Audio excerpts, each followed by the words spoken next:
teman-teman semua, saya izinkan saya masuk Bapak moderator, saya ini ya share screen. Baik, Bapak. Ya, iya. Ini saya tidak dalam format PowerPoint ya, saya dalam format PDF agar lebih mudah juga ketika di-share oleh panitia ke peserta di kolom chat Zoom nanti. Oke, cooperative principle. Utamanya ini ya, teori yang dikemukakan oleh Paul Grice. Saya memberikan daftar bacaan di depan, tidak di belakang. Yang pertama dari tentu ini ya, atau pemikiran-pemikiran Paul Grice yang ditulis oleh Chapman, lalu kemudian dari buku Cutting. Jadi kalau mungkin ketika S1 dulu kebanyakan mahasiswa mengenal pragmatik dari bukunya George Yule. Nah, ini saya malah mengenalnya dari buku Cutting ini, karena apa ya? Menurut saya pribadi lebih enak dibaca untuk mengantar untuk pengenalan ke teori-teori pragmatik. Kemudian ada dua buku dari guru saya ketika di UGM, Pak almarhum Pak Nadar. Beliau punya buku dengan judul Pragmatik dan Pragmatik, serta Prof. Idewa Putu Wijana yang juga merupakan promotor saya ketika di. Jadi apa ya, untuk menunjukkan ya, sangat keilmuan dari mana saya mempelajari pragmatik. Oke, Bapak, Ibu, dan teman-teman mahasiswa sekalian,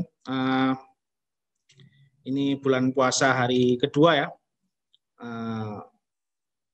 Jangan khawatir kalau saya terlihat tidak puasa di sini, sebenarnya ya saya puasa juga. Cuman memang efek WFH sehingga sedikit berbeda dengan yang ada di foto ya. Oke, saya lanjutkan kembali. Saya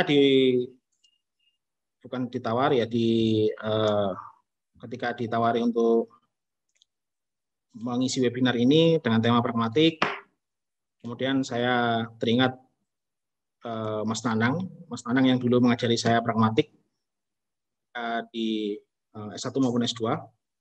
Saya tanya beliau dulu, Mas, sampean mau bahas apa? Saya mau bahas BitX saja. Oh ya sudah, saya tak bahas cooperative principle-nya Grice. Sebenarnya kalau lazimnya kan dari BitX dulu baru ke cooperative principle dan politeness. Cuman nggak apa-apa, ini karena mungkin saya tuan rumah sehingga saya duluan. Paul Grice ini hanya bukan haji ya, jadi tidak mentang-mentang Ramadan kemudian hanya jadi haji Paul Grice, bukan. Jadi hanya ini Herbert Paul Grice adalah seorang filsuf bahasa yang juga linguis. Beliau mengajar di Oxford dan juga di Universitas California. Grice termasuk tokoh atau ilmuwan atau scholar yang bukan tidak terlalu banyak ya, yang karyanya sedikit yang dibukukan. Jadi pemikirannya banyak, hanya yang dibukukan sedikit sekali dibanding rekan-rekan mungkin seangkatannya seperti Austin dan kawan-kawan.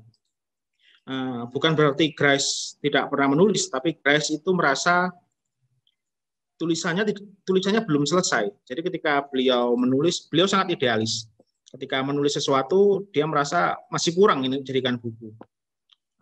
Bahkan karya monumentalnya Studies in the Way of Words itu dipublikasikan atau diterbitkan sepeninggal beliau. Jadi Studies in the Way of Words itu merupakan kumpulan dari pidato-pidatonya yang juga dia sampaikan, salah satunya tentang ini ya, implicature, conversational implicature, dan juga cooperative principle yang dia sampaikan saat kuliah tamu di The William James Lecturers, Harvard. Nah, biasanya yang kedapatan atau yang mendapat kesempatan untuk kuliah tamu di William James ini, di forum William James ini, itu kemudian memang diterbitkan manuskripnya oleh Harvard. Austin juga, kalau tidak salah, juga pernah mengisi kuliah tamu di William James Lecturers ini. Saya lanjutkan. Nah, kemudian Grice ini selain terkenal dengan conversion implicature, dia juga merumuskan teori yang disebut sebagai cooperative principle. Jadi prinsipnya Grice, ketika seseorang itu berbicara dengan lawan bicaranya, agar percakapan itu berjalan dengan smooth, dengan lancar, dengan enak, itu diperlukan adanya kooperatif antar kedua pihak, baik penutur maupun mitra tuturnya. Sehingga kemudian Grace merumuskan kooperatif prinsipal. Jadi kalau ini ya, Guardiola terkenal dengan taktik tiki-taka. Nah, ini Grace ini taktik percakapan agar bisa berjalan enak ini dikenal dengan kooperatif prinsipal atau prinsip kerjasama dalam bahasa Indonesia. Di sini saya ada contoh yang saya ambil dari bukunya Cutting, percakapan antara X dengan Y, yang X ini adalah seorang, jadi konteksnya ini ada di semacam shelter untuk orang-orang jompo di Inggris sana, atau kalau di kita mungkin panti jompo gitu ya. Jadi seorang penjaga itu bukan penjaga ya, apa ya istilahnya, supervisor lah, itu bertanya ke salah satu orang yang tinggal di panti jompo tersebut tentang banyak hal, tentang penjaganya, tentang juga dengan kelayakan dari shelter tersebut. Di sini bisa kita lihat, do you find the place is warm enough? Kemudian dia menjawab, yes, oh yes, very comfortable, I think. Jadi percakapan antara X dengan Y ini terjadi karena ada tindak kooperatif atau adanya kooperatif antar partisipan tutur tersebut. Coba kalau misalkan ketika ditanya gimana ruangannya, cukup hangat nggak? Terus kemudian si yang diajak bicara itu menjawab dengan hal yang lain, misalkan yang tidak nyambung, misalkan Mas semalam nonton ini nggak, sinetron Aldebaran nggak, misalkan seperti itu kan tidak nyambung, sehingga tidak terjadi adanya kooperatif di sana. Kemudian Grace membagi teori kooperatifnya ke dalam 4 maxims. Saya tidak tahu ya dalam bahasa Indonesia itu maxims itu apa. Ada yang mengartikan sebagai bidal, tapi bidal pun itu juga sulit ya dipahami ya maksudnya. Jadi kita sebut saja maxims. Ada 4 maxims yang ditawarkan oleh Grace. Ada 4 prinsip lah seperti itu yang ditawarkan oleh Grace agar percakapan itu berjalan dengan enak, baik untuk penutur maupun untuk petutur atau mitra tuturnya. Yang pertama ada maxim of quantity, kemudian ada maxim of quality, ada maxim of relevant, atau disebut juga maxim of relation, kemudian ada maxim of manner. Kita bahas satu persatu keempat maxim ini. Yang pertama maxim of quantity. Jadi Grace memberikan analogi, ketika Anda membantu saya untuk memperbaiki mobil, saya membutuhkan kontribusi yang tepat dari Anda. Kalau saya butuh 4 sekrup, jangan beri saya 2 sekrup atau 3 sekrup, jangan juga beri saya 6 sekrup, 7 sekrup, dan sebagainya. Kalau saya diberi kurang dari 4 sekrup, ya kurang sekrup yang saya butuhkan. Kalau saya diberi 6 sekrup, berarti kelebihan. Nah, jadi inti dari maxim of quantity ini ketika berbicara itu, katakanlah sesuatu yang tidak terlalu banyak, tidak juga terlalu sedikit. Kalau terlalu sedikit nanti tidak sampai pesannya. Kalau terlalu banyak juga ini ya, kalau dalam konteks kita nanti jadi gibah gitu kan. Jadi misalkan gini, Pak Rafiq dia sedang makan di warung, di warteg gitu ya. Kemudian setelah makan ketemu dengan saya tanya ke Pak Rafiq, Pak Rafiq, gimana makan di sana? Tadi pesan apa? Pesan rawon. Nah, itu masih ini ya, memenuhi. Kemudian ternyata Pak Rafiq ini nambah-nambahi informasinya. Saya cuma tanya tadi pesan apa? Pesan rawon. Saya tanya kemudian rasanya gimana? Rasanya enak. Itu masih memenuhi. Tapi kemudian ditambahi sama Pak Rafiq, rasanya enak rawonnya. Cuman ya itu tadi, harganya mahal. Terus yang jual itu juga agak jorok. Itu di rawon itu ada rambut-rambut dari yang jual itu. Nah itu kan akhirnya mengulangi pahala puasa Pak Rafiq ya. Yang pertama dia sudah batal karena dia makan rawon di tengah hari.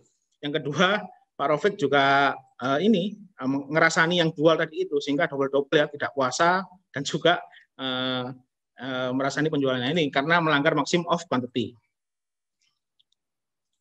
Kemudian ada juga maxim of quality. Di sini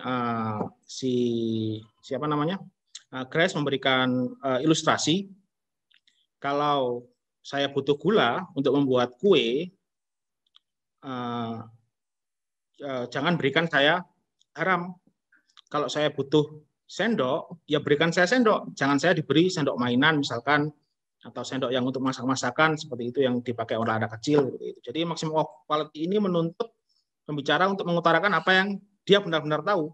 Jangan mengatakan sesuatu yang kalian tidak tahu atau yang kebenarannya belum pasti, atau intinya ini ya, kalau dihubungkan dengan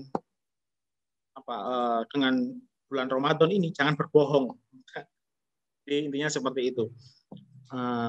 Kalau ditanya, misalkan tadi saya tanya konteks Pak Rafiq tadi ya, Pak Rafiq habis makan apa? Kalau dia habis makan rawon ya dia bilang makan rawon. Kalau misalkan dia berbohong, misalkan Pak Rafiq tadi di warteg ngapain? Mokel ya. Kemudian dia jawab dia sebenarnya makan tapi dia tidak mengaku. Dia pernah bilang enggak, saya tadi cuma ngecat tembok di sana, misalkan seperti itu berarti dia melanggar maximum of quality. Bisa juga melanggar maximum of relevan ya. Karena itu nanti akan dibahas belakangan. Kemudian yang ketiga ada maximum of relevant atau maximum of relation. Di sini Grace memberikan ilustrasi. Kalau saya ingin mencampur adonan, ketika saya sedang membuat roti, kemudian saya pada tahap mencampur adonan, jangan berikan saya buku memasak. Jangan juga berikan saya sarung tangan untuk memanggang itu ya, biasanya kalau oven itu kan ada sarung tangannya. Sekalipun dua benda tadi itu saya butuhkan nanti pada tahap selanjutnya, karena dia masih tahap mengaduk adonan gitu. Jadi di sini ya sudah dilihat dari namanya maximum of relevant. Katakanlah sesuatu yang relevan dengan topik pembicaraan. Jadi kalau saya tanya misalkan, Pak Rafiq semalam MU lawan City berapa skornya? Kemudian karena Pak Rafiq mendukung MU dan MU kalah, Pak Rafiq nyelimur kemudian, maaf ya, saya mau sholat raweh dulu misalkan seperti itu. Padahal itu siang hari. Nah itu berarti Pak Rafiq itu sudah melanggar maximum of quality dan juga melanggar maximum of relevant seperti itu. Nah, kemudian yang terakhir adalah maximum of manner. Manner ini cara. Jadi secara mudahnya katakanlah sesuatu yang tidak kabur, tidak paksa atau tidak ambigu, dan tidak berlebih-lebihan serta runtut. Intinya katakanlah sesuatu dengan jelas lah seperti itu. Tidak membingungkan orang yang diajak bicara. Nah, selain empat maksim tadi, Grace juga menyadari bahwa komunikasi antara penutur dan mitra tutur itu sulit untuk diatur. Jangankan dalam berbicara ya, kita saja kadang-kadang melanggar marka jalan, melanggar lampu lalu lintas itu kan sering ya. Melanggar aturan itu kan sering, apalagi aturan dalam berbicara yang lebih sulit untuk dikontrol. Sebagai contoh, misalkan di pom bensin gitu kan, tindak tuturnya kan transaksional. Kita datang, kemudian penjaga pom bensinnya bilang, Pertamax atau Pertalite mas? Pertamax berapa liter? 4 liter misalkan seperti itu. Tapi kan misalkan konteksnya berubah. Ternyata yang jaga bensin itu adalah teman kita, teman yang sudah lama nggak ketemu gitu kan. Akhirnya tidak lagi transaksional, tetapi menjadi interaksional. Ketemu gitu. Ya Pak, pertama Pertalite. Loh, bro, kok kerja di sini bro? Nah itu kan sudah ada pelanggaran-pelanggaran, ada ketaatan di sana. Iya bro. Kemudian dari mana kamu? Dan dia cerita, tadi kehabisan bensin, habis ngantri istri melahirkan, terus kemudian sama ini bidannya saya diminta belikan nasi padang. Kalau nggak belikan nasi padang nanti istri saya tidak dibantu dalam proses melahirkannya. Nah misalkan seperti itu. Yang sering kita temui dalam percakapan sehari-hari kan bukan yang transaksional tadi, tapi yang kebanyakan adalah yang interaksional. Sehingga kemudian ketidakpatuhan ini juga menjadi perhatian dari Grace. Ada 4 jenis ketidakpatuhan maxims. Yang pertama ada flouting, kemudian ada violating, ada infringing, dan ada opting out. Yang familiar mungkin yang flouting dengan yang violating, karena kalau saya lihat di skripsi kebanyakan mahasiswa juga kalau tidak flouting ya violating yang dibahas. Sementara infringing dengan opting out jarang digunakan sebagai tema skripsi. Mungkin karena pengambilan datanya juga ini ya agak lebih sulit mungkin juga, atau juga ada banyak faktor lah misalkan karena agar tidak monoton sehingga menggunakan floating dan violating yang lebih beragam. Oke, kita bahas satu persatu 4 jenis ketidaktaatan maksim ini. Yang pertama adalah floating the maxims. Nah, floating the maxim ini jenis ketidaktaatan maksim yang penutur berharap sekalipun dia tidak mematuhi aturan berbicara tadi, maksim tadi, prinsip bersama tadi, dia berharap lawan bicaranya itu memahami makna implisit dari apa yang dia sampaikan. Jadi melanggar tapi tetap ingin lawan bicaranya itu paham dengan apa yang dia sampaikan. Nah, kuncinya di sini agar paham ya tentu penutur dan metatutur harus berada pada lingkup budaya yang sama, lingkup konteks budayanya juga harus sama karena berbeda konteks budaya tentu akan berbeda impact-nya. Misalkan ini ya, contohnya kalau kita di Indonesia biasa kan, misalkan kita pergi ke toko sepatu atau toko baju gitu, kemudian kita nggak cocok itu ditanya sama penjualnya, gimana mas sepatunya?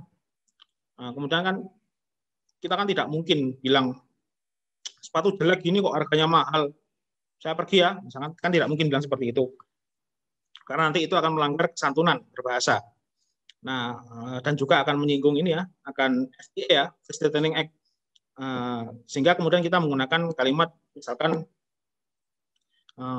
ya Pak, nanti saya kembali lagi, saya tak muter-muter dulu lihat yang lain, misalkan seperti itu. Nah, yang diajak bicara ini paham bahwa ujaran saya akan kembali itu merupakan tanda bahwa si penutur tidak cocok dengan sepatunya dan dia tidak akan kembali karena mereka berada pada lingkup budaya yang sama. Seandainya lingkup budayanya berbeda, misalkan kita mengatakan di Kanada, misalkan kita ditawari seperti itu, kemudian saya akan kembali Mbak, lalu kemudian ternyata kita tidak kembali, nah itu berarti pelanggarannya nanti violating, karena memang violating maximum of quality, karena memang di sana kalau tidak kembali, misalkan saja ya, saya belum pernah ke Kanada, soalnya contoh saja ini. Jadi misalkan kalau tidak kembali itu dianggap sesuatu yang tidak sopan. Jadi ketika kita bilang saya kembali lagi nanti Pak lihat sepatunya, si penutur berharap benar-benar si orang ini akan kembali lagi. Nah karena itu budaya juga menjadi faktor penting dalam pemahaman maxims. Yang kedua, violating, seperti yang saya singgung tadi di floating. Kalau violating ini memang penutur mengatakan sesuatu untuk membuat si lawan tuturnya tidak paham. Jadi si lawan tutur itu salah mengira kalau dia diajak kooperatif. Jadi kalau yang floating tadi melanggar untuk paham, kalau violating ini melanggar maka tidak paham. Jadi misalkan di sini contohnya ini ya, saya seorang suami tanya ke istrinya, berapa harga, si istrinya pakai kalung baru, kalung emas baru gitu kan. Saya lihat kalungmu baru, berapa harganya? Kemudian si istrinya, karena kalungnya harganya mahal, istrinya nyelimur. Dia bilang, mau dimasakin apa malam ini? Atau dia bilang, saya ambil cucian dulu ya, ini keburu mau hujan. Nah itu dia berarti violating maxim of relevant misalkan. Violating karena memang dia mengatakan sesuatu dengan maksud agar si suaminya tidak paham dengan apa yang dia ujarkan. Jangan lagi dia menggunakan kalimat yang sulit dipahami, sehingga kemudian violating maxim of manner. Misalkan ditanya berapa harga kalung emasmu ini, si istrinya menjawab harganya tidak sampai menghabiskan gajimu sebulan kok. Nah kalau gaji saya misalkan 3 juta, lalu kemudian harga kalungnya 2.995.000, ya memang tidak menghabiskan gaji saya sebulan, tapi kan tinggal sisa 5.000. Jadi si istri tadi sengaja membuat suaminya tidak paham. Jadi dia agak floating, melanggar maksim dengan tujuan si yang diajak bicara itu paham, sementara violating memang melanggar untuk tidak paham. Seperti itu. Kemudian ada 2 lagi jenis ketidaktaatan atau non-observance of maxims. Ada infringing dan ada opting out. Infringing ini adalah jenis pelanggaran yang terjadi karena adanya imperfect linguistic performance. Jadi adanya performa linguistik yang ya adanya ini ketidaksempurnaan performa linguistik. Misalkan kalian tanya ke orang yang sedang mabuk, habis minum minuman keras ditanya, itu kan tidak nyambung. Nah, itu pelanggarannya bukan floating, juga bukan violating, tapi infringing. Misalkan ini juga ke anak kecil yang belum sempurna perkembangan bahasanya, kemudian juga ke misalkan kita tanya bahasa Inggris ke mahasiswa semester 1 yang belum terlalu bagus bahasa Inggrisnya sehingga dia tidak bisa menjawab dengan enak pertanyaan berbahasa Inggris. Nah, itu juga termasuk ke infringing. Termasuk ketika nervous, ketika terlalu berbahagia juga kadang kan udaranya tidak jelas. Atau yang karena dipengaruhi oleh kemampuan kognitif, itu juga termasuk infringing. Misalkan kalau teman-teman belajar neurolinguistik itu kan juga ini kan ketika orang terkena stroke itu kan ada bagian otak yang diserang itu kan berbeda ketika yang diserang Broca atau yang diserang satunya apa ya, saya lupa ya. Intinya ada dua bagian otak itu. Sehingga ketika diajak berbicara itu kadang juga tidak nyambung, kadang ada yang bisa bicara tapi ujarannya juga tidak bisa dipahami. Nah, itu bukan floating, bukan violating, tapi memang maksudnya ke infringing pelanggarannya. Yang kedua ada opting out. Yang kedua, mohon maaf, yang keempat, yang terakhir ada opting out. Opting out the maxim ini jenis pelanggaran yang memang penuturnya harus melanggar karena ada alasan legal or ethical reasons. Ada alasan kepatutan, ada alasan aturan sehingga dia memang harus melanggar. Misalkan seorang dokter gitu kan, dokter penyakit kulit. Jadi saya memergoki Pak Raufik itu mengunjungi dokter penyakit kulit. Kemudian ketika Pak Raufik pulang, kemudian saya ke dokter tersebut, dok, tadi yang barusan ke sini teman saya, dok, sakit apa dia, dok? Tidak mungkin dokternya kemudian menyebut, Pak Raufik terserang gudik yang menahun, tidak mungkin kan? Karena untuk ini juga menjaga maaf saya tidak tahu, atau dia bilang saya tidak bisa menyampaikan, misalkan seperti itu. Nah, itu seorang polisi misalkan juga ketika press conference ditanya siapa nama pelakunya, saya tidak tahu, masih kami selidiki. Nah, itu bukan berarti mereka tidak tahu ya, mereka mungkin sudah tahu tapi tidak bisa menyampaikan karena alasan kode etik tadi itu. Nah, jadi kalau yang alasan ethical reason atau alasan legal tadi itu masuk ketidaktaatannya masuk ke opting out. Kemudian terakhir adalah limitation of the cooperative principle. Karena ilmu pengetahuan berkembang, teori-teori pragmatik juga berkembang. Bahkan kalau belajar pragmatik itu kan ada wave-wave-nya ya. Ada first wave, ada second wave, ada third wave, seperti itu. Sebenarnya saya tidak terlalu mendalami pragmatik karena tidak mengajar pragmatik juga di S1. Hanya suka dengan pragmatik itu saja. Nah, jadi ada batasan tentang cooperative principle. Yang pertama ini ya perbedaan budaya tentu akan mempengaruhi pelanggarannya juga seperti yang saya jelaskan tadi di awal. Jadi budaya sangat terkait erat dengan jenis pelanggarannya. Misalkan tadi ketika kita dapat telepon, kemudian kita bilang bahwa akan menelepon lagi 2 hari kemudian. Kalau dalam beberapa konteks itu orang sudah paham bahwa itu adalah penolakan. Jadi dia tidak, dan mereka sudah tahu bahwa tidak akan menelepon lagi orang tersebut, sehingga masuknya ke floating. Tapi dalam beberapa konteks budaya, ketika berjanji kemudian tidak ditepati, nah itu berarti konteks masuknya ke violating.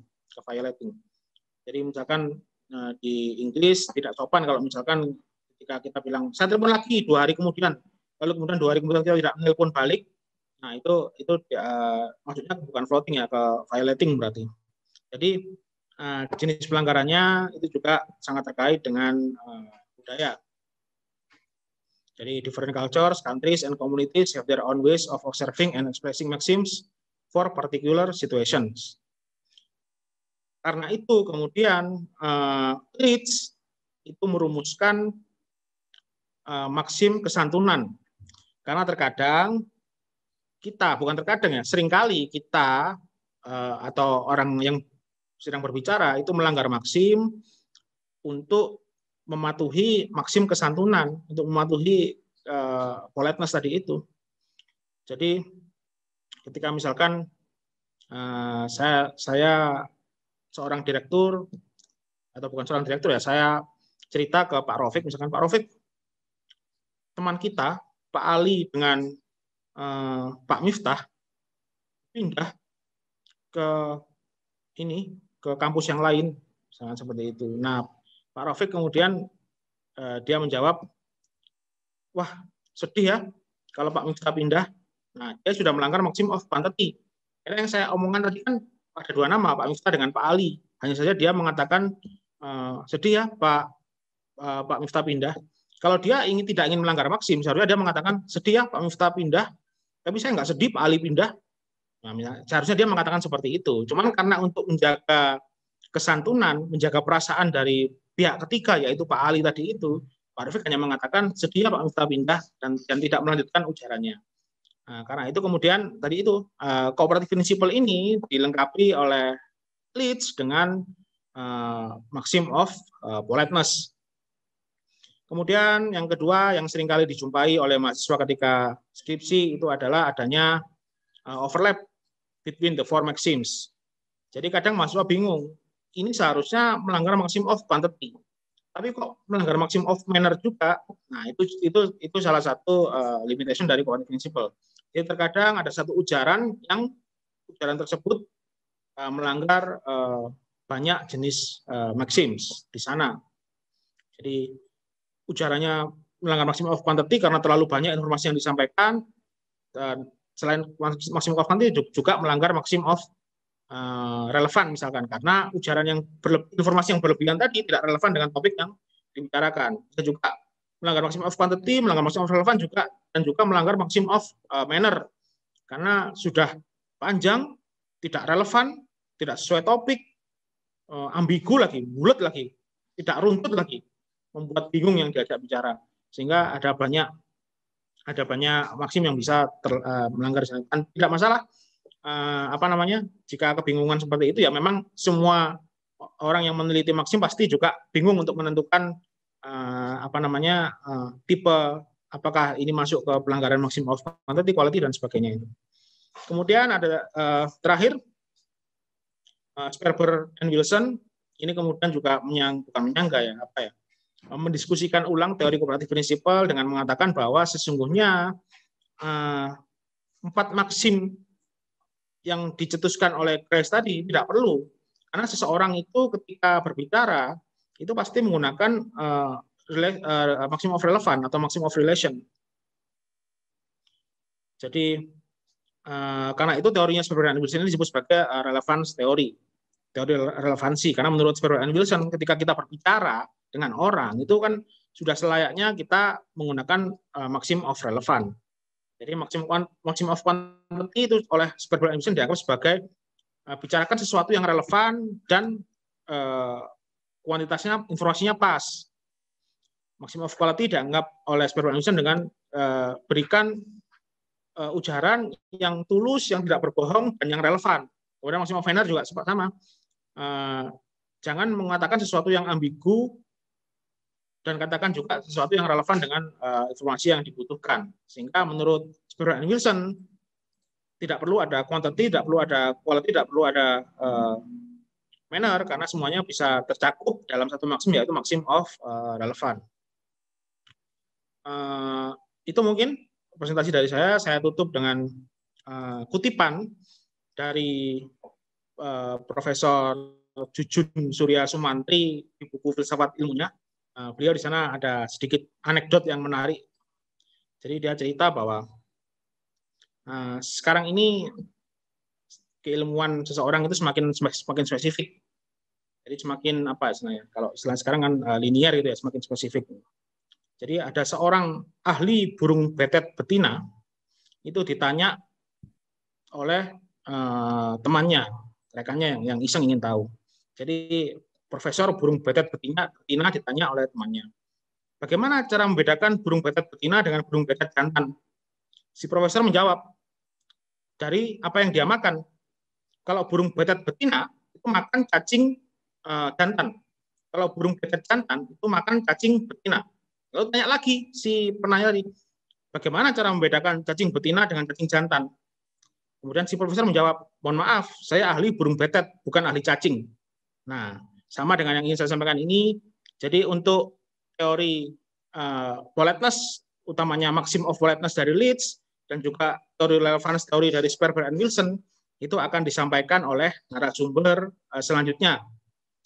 Jadi kalau ada yang ingin bertanya tentang dua tadi, silakan disimpan untuk minggu depan. Jadi minggu depan kita masih ada kuliah semacam ini dengan Pak Rofik sebagai narasumbernya, yang sana juga akan membahas tentang politeness dan mungkin akan juga tentang relevance teori. Jadi saya hari ini saya cukupkan dengan membahas tentang 4 maksim dan juga 4 jenis pelanggaran atau ketidaktaatan maksim dari Herbert Paul Grice. Oke, terima kasih. Semoga bermanfaat. Saya tutup. Terima kasih banyak moderator Pak Rofik. Saya kembalikan ke moderator. Wassalamualaikum warahmatullahi wabarakatuh.